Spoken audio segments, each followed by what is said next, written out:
Hi loves, welcome back. Sadly, I was really busy recently, so I didn't really have time to rank, but as I promised, here is the remaining match. I promised I would try the accessories with this beautiful skin as well. So here is the first video. Today we'll try tenderness in this one. So yeah, as you could see, I still have my A badge even though I didn't play for a full week, like I didn't play rank for a full week because the ranking times is just like so, I don't know, it's just like a terrible timing honestly for me. Like all of the times I would be awake for, the one of them is kind of like between breakfast and lunch, and it's kind of like a busy period, even with work and other matters. And the other one is like kind of late at night. So yeah, that's the two times I can rank at. So yeah, that's just not really convenient. But anyways, here is this beautiful accessory that's coming back, by the way. Like tenderness is coming back soon, if I heard correctly.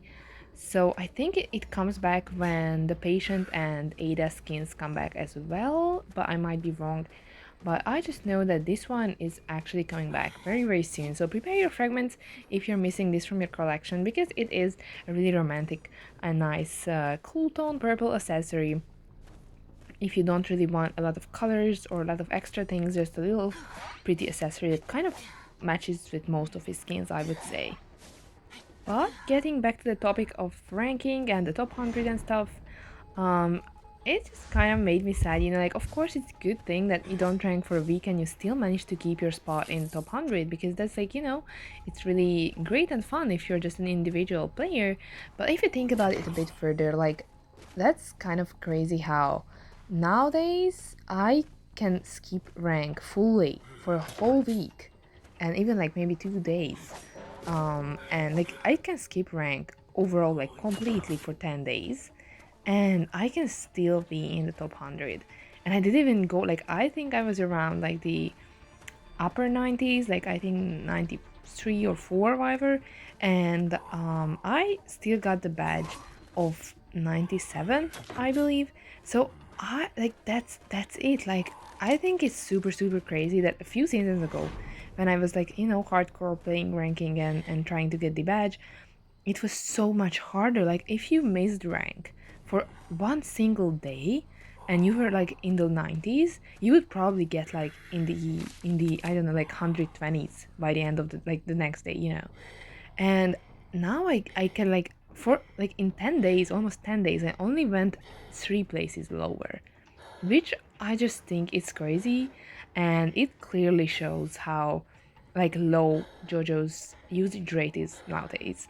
And I don't know, I just found this kind of sad because of course I kind of based my channel around his character. I kind of, that's like specifically I make videos about him, and even if I make other videos, it's kind of like a one-time thing, like trying out different characters and stuff, and maybe occasionally one or two survivor matches. But yeah, like the main focus of my channel was always being JoJo. So I find it really sad how, like, of course the one part I can understand is a good thing that, yeah, I managed to keep my A badge, yay. But the other side of that is like so few people play him that like it's not even a challenge that much at this point. I don't know, it just like feels kind of sad. Like even though it's like the summer, a crossover is on, so like a lot of people, like this should be the time when the most people can play, because kids or people who still go to university, schools, whatever, college, they have like more free time to play in the summer. And so that should like give much more players, of course, to the game. And adding to that is the Danganronpa crossover. So, like, IDV should be in its prime right now. Like, it should be having the most players, relatively, like, much more than, I don't know, like in the fall or the winter.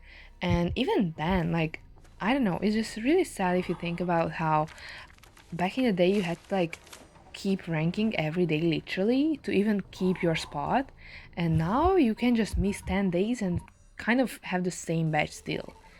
Like, I don't know, What's your opinion? It's like I think a lot of other characters must have this tendency, and I'm sure like because like there are so many other characters now. That might be another part of it because there are just so many options, and you might you might not use the same character that often if you have like another alternative or so many other choices.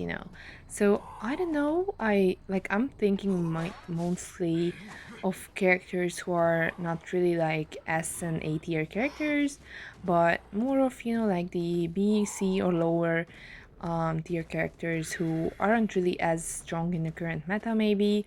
So yeah, that's what I mainly mean.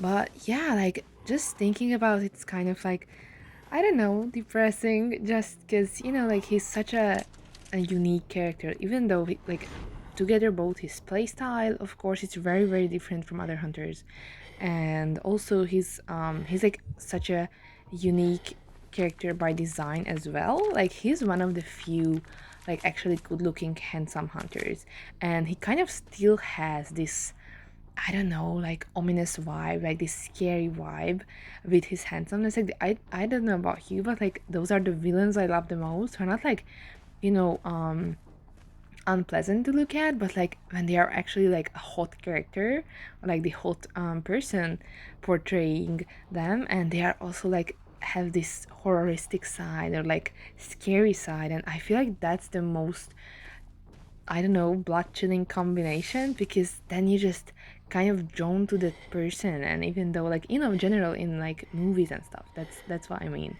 So yeah, that's why I feel like he could be such a great popular character if Natis finally noticed that no matter how many skins they give him, no matter how many like handsome I don't know outfits he gets, and even like he got DM and stuff, and they that won't fix it. Like players won't want to play him more just because you give him skins and like a weird buff that doesn't really like help. Like of course it's a tiny bit help, but it won't put him to A tier or to be on the same level as some like meta survivors right now. Like honestly, if you think about it, you can ban like maybe two survivors, and there are so many who can counter Joseph and so many stunners and stuff that it's basically doesn't matter who you ban at this point, because yeah, you can still ban the old survivors like Seer and Priestess and maybe Prisoner, because he's like one of the best decoders in the game currently, because he can finish Cypher from afar, and against Joseph that's really